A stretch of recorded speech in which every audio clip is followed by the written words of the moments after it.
criteri cada vegada més important en la manera com dissenyem els espais públics. Ens en parla avui en Narcís Sastre, consultor en ciutats i territori i professor associat amb diferents universitats.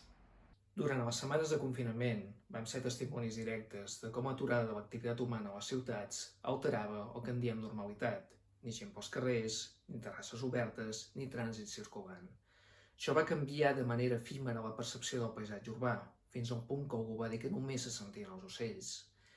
Hem de ser conscients, tanmateix, que la ciutat, ja gairebé per definició, és interacció-moviment en un entorn artificialitzat, de manera que no hem de caure en una il·lusió d'un retorn a la natura, però sí que hi ha molt de marge per millorar les condicions de l'hàbitat urbà si ens marquem uns objectius de qualitat paisatgística.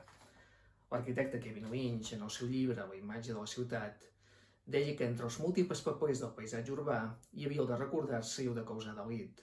Un medi urbà que es percebi i reconeixi per a la seva qualitat serà satisfactori per a les persones i viceversa.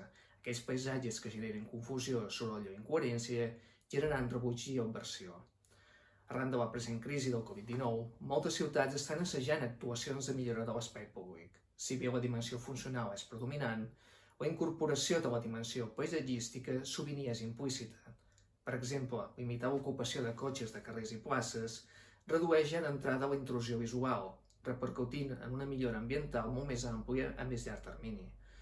La relació entre paisatge i salut ha estat àmpliament assenyalada, de manera que hauria de formar part de l'agenda política.